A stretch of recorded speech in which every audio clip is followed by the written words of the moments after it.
है देवा संगीत नौटंकी जारमऊ। कहानी की शुरुआत मलियाबाद से ली गई है। इधर सेठ दीनदयाल कुछ बैंक से रुपए लाने जा रहे हैं। देखिए आगे क्या होता है। सेठ दीनदयाल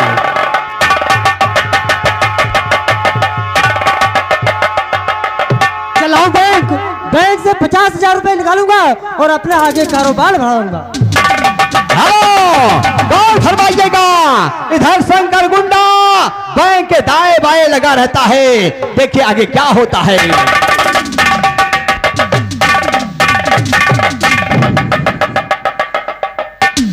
अपना काम है, अपन का काम है। जो सामने ग्रामीण बैंक दिखाई देता है, इसी बैंक के दाएं बाएं इर्द गिर्द हमेशा लगा रहता हूं। जो कोई भी इस बैंक से पैसे लेकर निकलता है, अक्सर उससे छीन लिया करता हूं। हमने क्या देखा कि एक सेठ ने 50,000 का विड्रॉल मेरे सामने भरा और नोटों से भरा बैग लेकर इस गली से जा रहा है। चलता हूं से आगे से मुलाकात करूंगा और नोटों से भरा बैग मांगूंगा। मां कसम, दिया तो दिया, नहीं तो गोलियों से भून डालूंगा।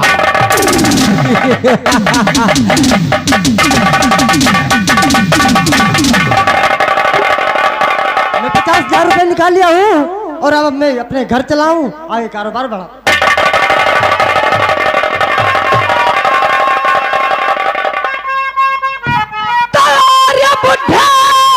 अगर जान प्यारी तुझे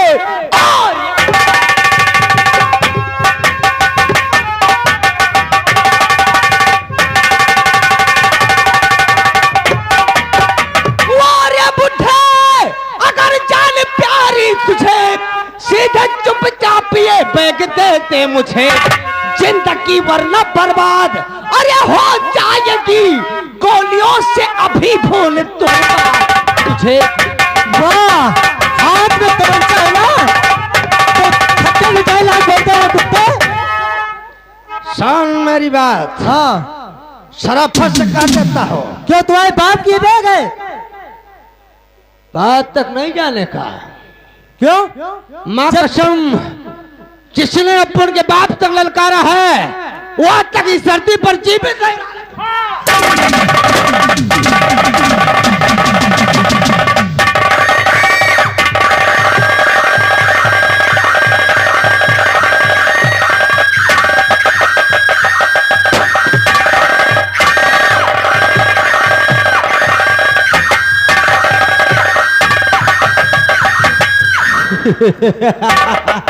हरामजादा, शराफत से मांगा तो बैग देने से इनकार कर दिया।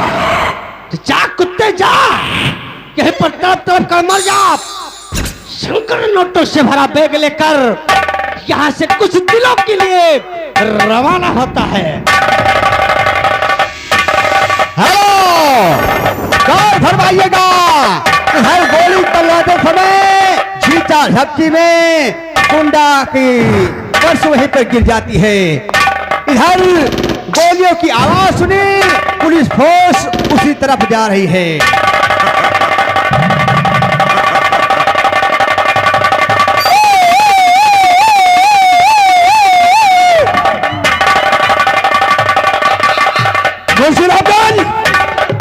अभी फायरिंग की आवाज हुई, सामने से आई आवाज। अरे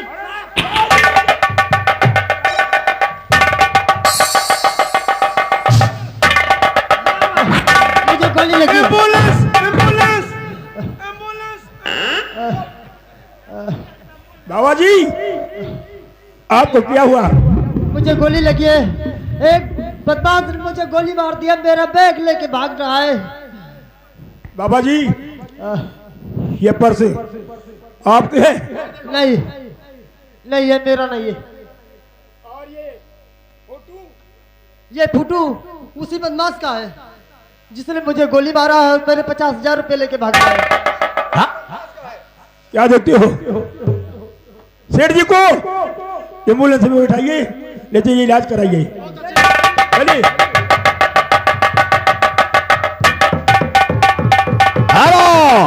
इधर पुलिस फोर्स दीनदयाल को अस्पताल ले जा रही थी, मगर रास्ते में सेठ दीनदयाल ने अपना दम तोड़ दिया।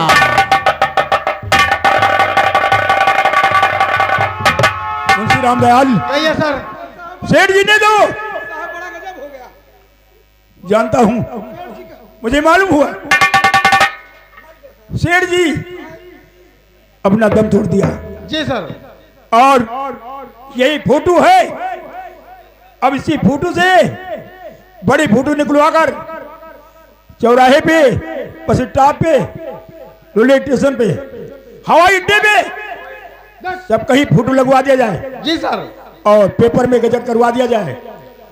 ये भी साथ साथ ऐलान करा दो कि जो बसर उस बदमाश को पकड़े गए, पकड़ के लाएगा, उसे 50,000 रुपया इनाम हमारी तरफ से। बहुत अच्छी बात सर। और चलिए चलिए सर, आइए।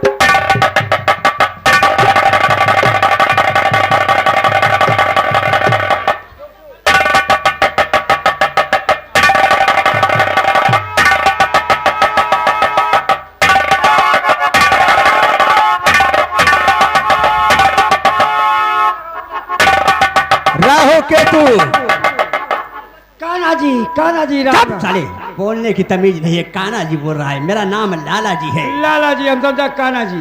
कहाँ गया केतु? केतु कहाँ गया? आ रहे हैं, आ रहे हैं भाई। सुनो, आ रहे हैं। ठाकुर साहब का आने का वक्त हो गया है। लंबरदार। हाँ, ठीक। अपनी अपनी ज्योति पर सतर्क हो जाओ। गौर कीजिएगा, ठाकुर धनंजय सिंह का मुरीम और उसके कारिंदे ठाकुर धनंजय सिंह का इंतजार कर रहे हैं। इधर वही ठाकुर धनंजय सिंह जिसके नाम का सोहरा 20 गांव में फैला हुआ है। 20 गांव पर जमींदारी करते हैं ठाकुर धनंजय सिंह। जिस रास्ते से निकलते हैं, इंसान तो क्या जानवर भी थर्रा उठते हैं, क्योंकि ठाकुर धनंजय सिंह के जुल्म और इनके आतंक, इनका कहर इस तरह फैला हुआ है प्रजा पर कि किसी प्रजा की मजाल नहीं है 20 गांव में कि कोई इनसे नजर मिला ले। यहां तक कि सारे 20 गांव के सारे किसानों की जमीन ठाकुर धनंजय सिंह अपने यहां गिरवी रख चुके हैं। किसी को 1 बीघा बचा है, किसी को 2 बीघा बचा है, बाकी सारी जमीन ठाकुर धनंजय सिंह के कब्जे में है। जो कोई जमीन देने से इनकार करता है, ठाकुर धनंजय सिंह के कारिंदा ठाकुर धनंजय सिंह के एक इशारे पर उसे गोली मार देते हैं। चारों तरफ इनका जुल्म और आतंक फैला हुआ है। बहुत ही खूंखार जमींदार है। वही ठाकुर धनंजय सिंह हवेली पहुंच रहे हैं, क्रूरता से भरे हुए। ठाकुर धनंजय सिंह, ठाकुर धनंजय सिंह क्रूरता से भरे हुए।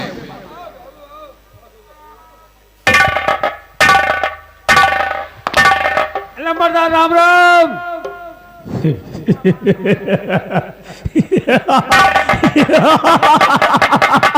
राहु और केतु, ओ काहे की तुम्हारी कमरिया में लचक नहीं है का, या सर झुकाने में तुम्हें तकलीफ होती है? अगर बताओ तकलीफ होती है तो ठाकुर की गुलामी छोड़कर किसी बनिए की नौकरी कर लीजिए। अगर ठाकुर की गुलामी करना है तो ठाकुर के सामने सर।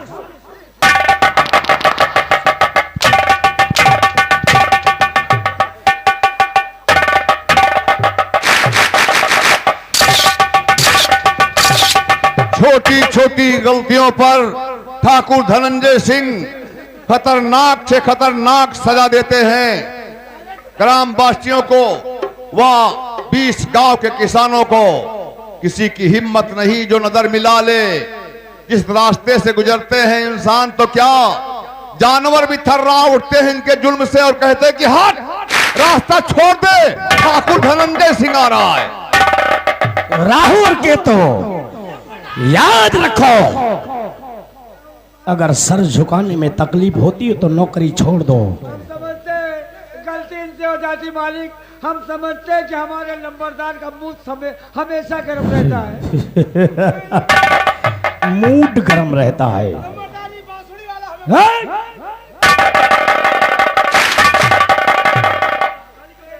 बताओ होते कि निहुर जा तो निहुर आपके सामने को काटे पोतली वाले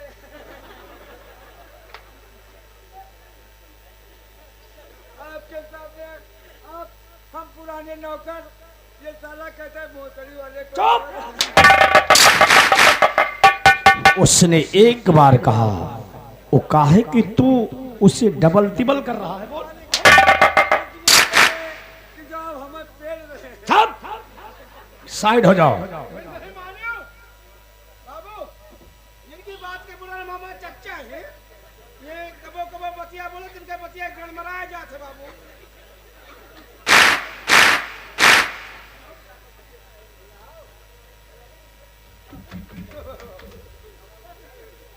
नहीं कबो कबो कोनो बात बोलते हैं कि बतिया गड़मड़ाए जाते बाबू हमने अच्छे अच्छों को सही कर दिया है, यही लिए तो हम ड्यूकरी कर रहे उससे ज्यादा तो तेरी जबान गड़बड़ हो रही है।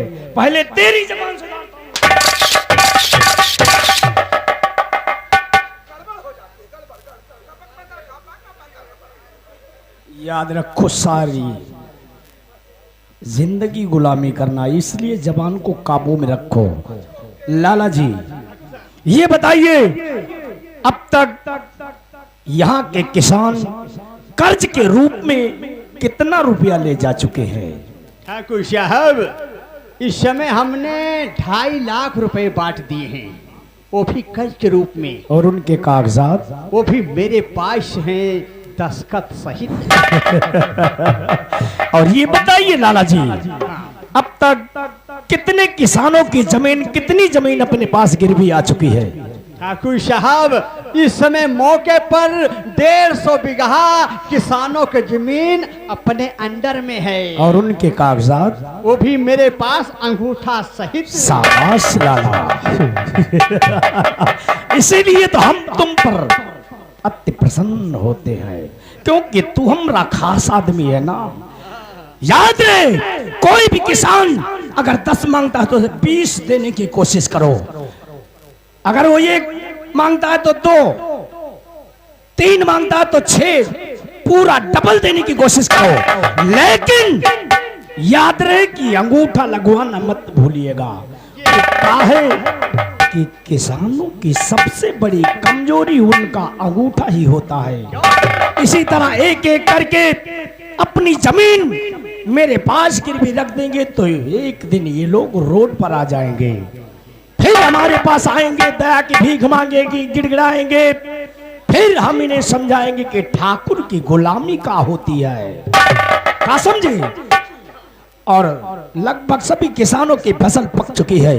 सारे इलाके में ऐलान करवा दिया जाए कि कोई भी किसान अपना अनाज लेकर शहर की मंडी की तरफ बेचने के लिए नहीं जाएगा।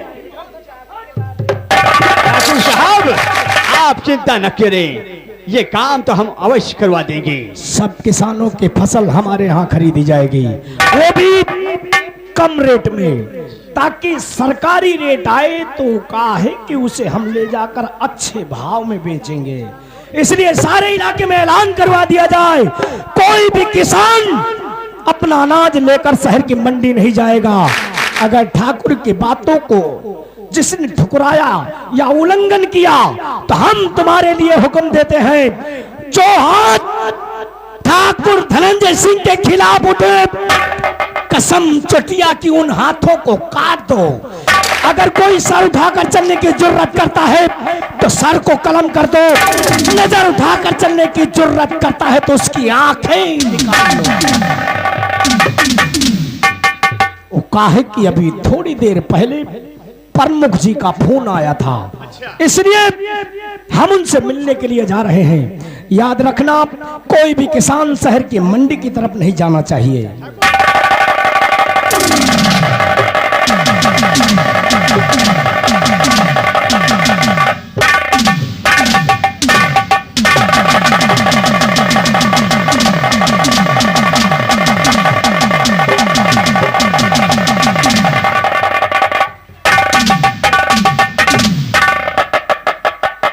राहु केतु, लाड़ा जी, साले बोलने की तमीज नहीं, लाला जी क्या है रे? अरे जब ठाकुर हमको पीट रहे तो आप कुछ बोले नहीं। मैं बोलूं? अरे लाला जी, हाँ। जब मैं आपको अपने पिता का सामान मानता हूँ तो तू साले मुझे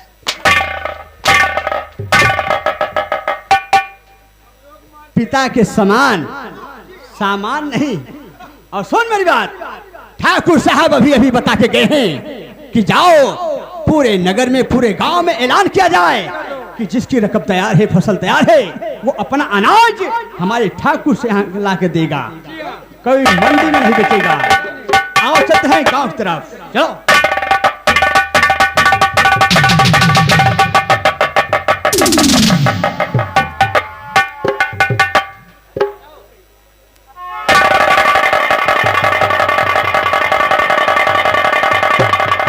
जब मैं अपने बेटे शिवा की शादी किया था तो ठाकुर धनंजय सिंह से 5,000 रुपए कर्जा लिया था। रामनाथ का परिवार तो कर्जा नहीं दे सका, इसलिए अपनी सारी जमीन ठाकुर के पास गिरवी रख दिया हूँ। सिर्फ 1 बीघा जमीन बची हुई है। इस बार जितनी रकम पैदा हुई है ठाकुर के पास भेजना होगा, मजबूर हो गया हूँ।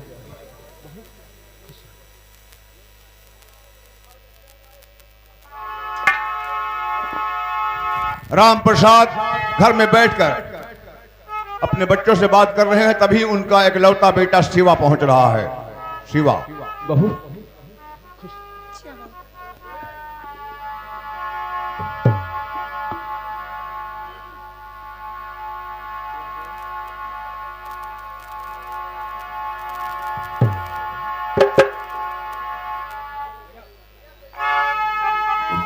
बेटा शिवा, मैं तुमसे एक जरूरी बात बताना चाहता हूँ। पिताजी, आखिर वो कौन सी बात है जो आप मुझसे बताना चाहते हैं बाबूजी? मेरे बेटे शिवालम फसल कट गई, आधा अनाज रख लेते हैं खाने को, आधा अनाज ठाकुर को दे कर गया, इस तरह हमको कुछ राहत देगा।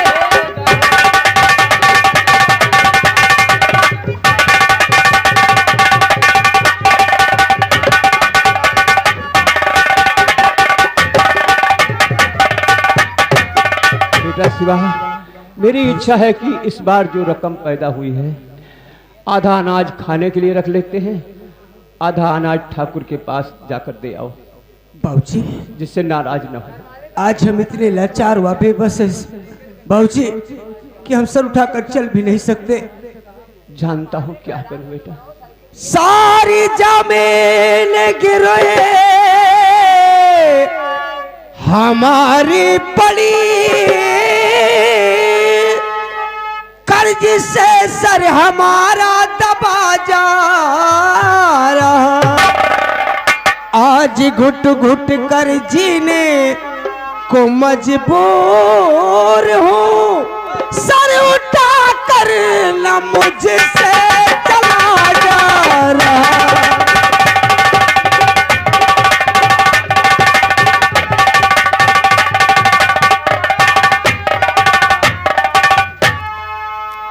बाबूजी, आज हम इतने लाचार व बेबस है, किस गांव में सर उठाकर चल भी नहीं सकते बाबूजी। हाँ बेटा, तो सच कह रहा है। कब तक चलेगा पिताजी, ये सब कैसा चलेगा? सन 12 में शादी जब तेरी किया, रुपया कुछ लिया था जमींदार से, बस इसी बात से बेटा मजबूर हूँ, सोच में मर रहा बेटा इस बात से।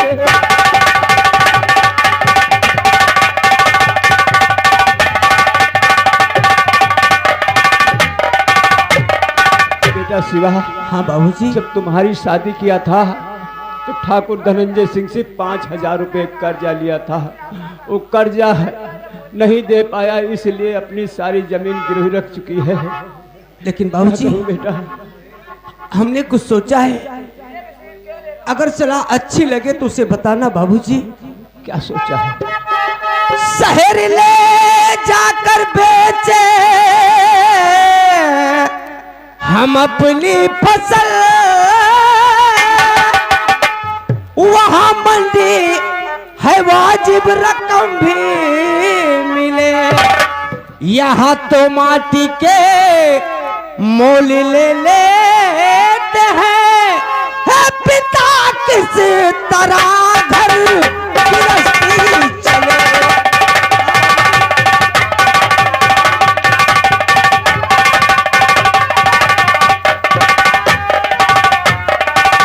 बाबूजी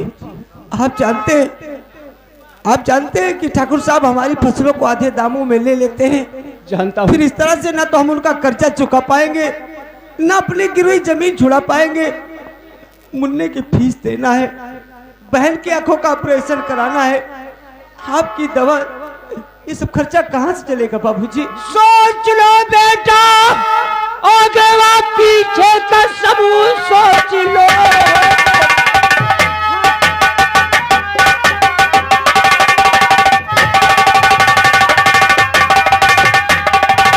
सोच लो बेटा, आगे व पीछे का सब हरदम से हम यही बेचते आए हैं, और ये सब करने पर उसको लगे ना बुरा, पर उसको लगे ना बुरा। बस इसी बात से बेटा बन रहे हैं। सोच लो तो है हमारी फसल मेरे मेहनत की है हमारी,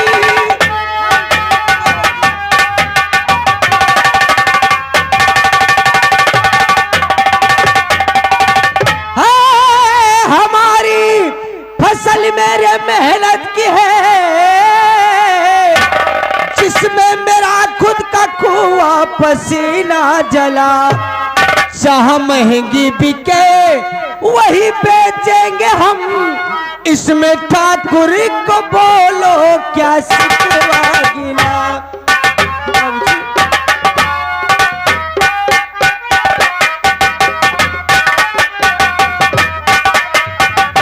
तो सब ठीक है बेटा। फसल जो होती है वो किसान की मेहनत का फल होता है, वो उसका मालिक होता है, वो जहाँ चाहे वहां बेच सकता है बाबूजी। तो सब ठीक है बेटा। देखो मैं पहले से जमींदार का कर्जदार हूँ। वो तो मालूम है पिताजी, लेकिन जब 4 पैसे घर में ज्यादा आएंगे तो थोड़ा थोड़ा करके ठाकुर साहब का कर्जा भी उतार देंगे। ठाकुर ऐलान भी किया है, सुना नहीं, कि जो किसान बिंद्रावन गांव से थोड़ा अनाज लेकर शहर की मंडी में जाएगा तो जान से मारा जाएगा। मेरी बात मानो तो शहर की मंडी में अनाज बेचने के लिए मत जाओ। ठाकुर बड़ा खतरनाक है बेटा। नहीं बाबूजी, मेरा कहना मान लो। अरे और पिताजी कीजिएगा। कब तक चलेगा? गौर करने का मकाम है। देखिए, शिवा के पिता ठाकुर धनंजय सिंह के जुल्म से खूब वाकिफ हैं। वो जानते हैं कि अगर शिवा अनाज लेकर मंडी की तरफ गया और ठाकुर को पता लग गई तो ठाकुर धनंजय सिंह बहुत कहर ढाएगा, बहुत जुल्म ढाएगा। समझाता है कि मत जाओ बेटा, जैसे अब तक चला रहा ऐसे चलने दो, ठाकुर से मत टकराओ। लेकिन शिवा नहीं मानता है, वो जिद करता है कि अनाज मेरा है, मैं शहर की मंडी की तरफ लेकर जाऊंगा। कैसे तुझे समझाऊं? कहीं ठाकुर व ठाकुर के आदमियों तुझे देख लेगा तो तुम पर बहुत बड़ा जुल्म ढाएंगे। बाबूजी, मुझसे बर्दाश्त नहीं होगा है तेरा दर्द। पिताजी आप इस बात के लिए बेफिक्र रहे, हम चुपके छुपाकर किसी तरह से निकल जाएंगे। ठाकुर साहब नहीं बहू समझाया चिट्ठी माने नहीं मेरी बात। जब बाबूजी मना कर रहे हैं तो क्या जरूरत है शहर की मंडी ले जाने को? लक्ष्मी, क्या तू भी बाबूजी की तरह हो गई? अरे तू भी चाहती है कि मेरी बहन ताउमरी हुई अंधी रहे? जी नहीं स्वामी। ऐसा नहीं चाहती ना? नहीं। तो चल अनाज को बोरियों में भर, आज हम शहर की मंडी जरूर जाएंगे। चलो अनाज को बोरियों में भरो। अगर तू नहीं मान रहा है तो मैं एक उपाय बता रहा हूँ। बोलिए बाबूजी। सुबह 5 बजे उठकर बोरी में भरकर अनाज सीधा निकल जा, ताकि ठाकुर के आदमी और ठाकुर तुझे देख ना सके। ठीक बाबूजी। नहीं तो बहुत जुर्म ढाएंगे तुम पर। ठीक बाबूजी, हम वैसे ही करें।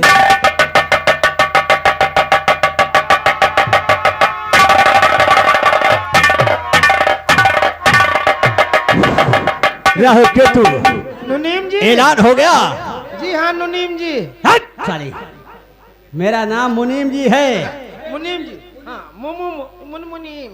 ऐलान हो गया ना। हाँ मैंने पूरे क्षेत्र में, पूरे हलके में ऐलान कर दिया है कि कोई बांदर चोर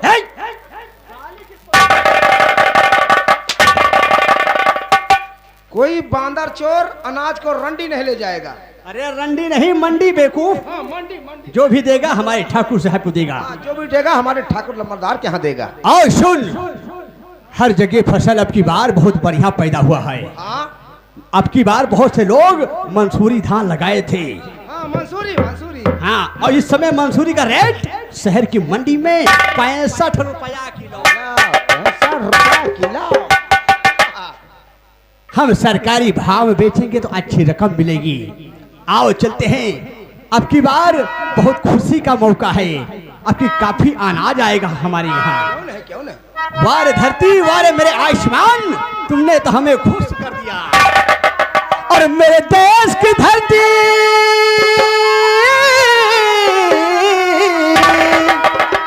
अरे मेरे देश